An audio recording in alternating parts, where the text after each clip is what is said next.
Y hacemos un repaso de acontecimientos europeos más destacados que marcaron la conversación mundial en este año que termina. Este año inició con la esperanza de una reactivación de la vida económica y social tras 2 años de pandemia. La vacunación masiva dio esperanza de que sería el año de la recuperación, pero la guerra en Ucrania, que inició en febrero, hizo trizas esa expectativa y sumió al continente en un permanente estado de preocupación por la crisis humanitaria de los millones de desplazados ucranianos, por la incertidumbre de si habrá una escalada de violencia y la nueva doctrina armamentística y la posibilidad de una recesión económica.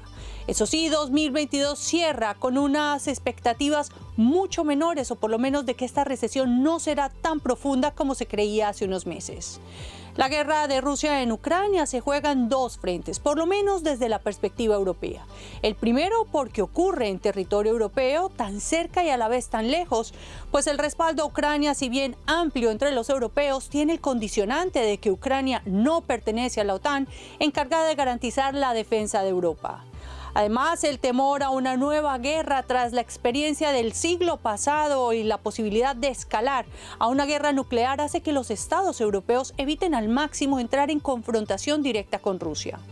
Por el otro lado está la guerra económica. Los diferentes paquetes de sanciones contra el Kremlin y en particular contra sus modos de financiación han llevado a que los europeos y los países del G7 impongan medidas como prohibiciones de importaciones, exclusión de Rusia del sistema de pagos mundial o tope a los precios de crudo o gas ruso.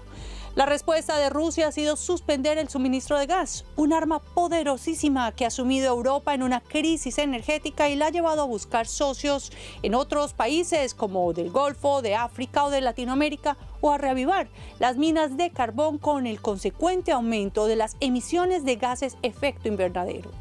En este tema de suministro energético, el presunto sabotaje de un autor desconocido de partes de la tubería del gasoducto Nord Stream 1 prendió las alarmas en Europa sobre la necesidad de reforzar la seguridad de la infraestructura crítica. Y también ha llevado a los gobiernos a intentar paliar los altísimos precios de los energéticos con subsidios a los hogares y empresas. La crisis energética es, por lo menos en Europa, uno de los principales motores de la inflación, que es sin duda un fenómeno mundial. Aquí entran en juego elementos adicionales como la política cero COVID de China, que ha interrumpido cadenas de suministro, encareciendo, por ejemplo, fletes o creando cuellos de botellas en la disponibilidad de contenedores de carga. Otro de los motores de la inflación son los precios de los alimentos. En este verano, Europa, China, Estados Unidos sufrieron una de sus mayores sequías que también se sufren en Argentina o México. Los fenómenos climáticos extremos, la retención de alimentos del granero más grande del mundo, como se le conoce a Ucrania por los bloqueos rusos, y la guerra han puesto por las nubes los precios de los fertilizantes, afectando la seguridad alimenticia de muchos lugares del mundo, además de presionar al alza los índices del precio al consumidor. Y este fue el año también de la subida de tasas de interés de bancas centrales para enfriar la economía, aunque con el riesgo de exportar recesión a otras economías en el mundo. Qatar ha sido una constante en las noticias de este año. Cerró un importante acuerdo con Alemania para proveerle 2 millones anuales de toneladas de gas natural licuado durante 15 años. Otro hecho notable de este 2022 es la ola de indignación en Irán por la muerte de una joven mientras estaba en custodia de la policía de la moral por no usar el velo correctamente. Europa ha impuesto sanciones contra miembros del gobierno de Teherán por las represiones violentas. Incluso en el Consejo de Derechos Humanos, Alemania e Islandia promovieron la creación de un grupo independiente que investigará los hechos violentos. Este fue el año, además, en el que murió la reina más longeva de Europa. Isabel II de Inglaterra ha sido la única en celebrar un jubileo de platino por sus 70 años en el trono.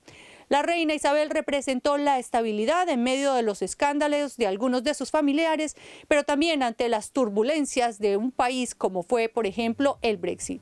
Su hijo mayor la sucede bajo el título del rey Carlos III y recibe un país con una crisis que dio como resultado que Liz Truss sea la premier que menos ha durado en el cargo y con una sociedad que se enfrenta a la pobreza energética, alimentaria y a múltiples huelgas.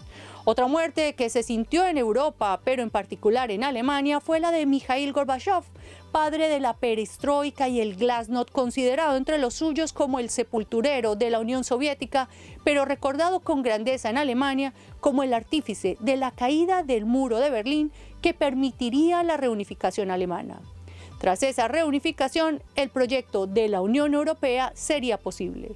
Y con este resumen de los hechos más destacados en este lado del mundo, me despido de todos ustedes. Soy Juliana González y nos vemos en 2023.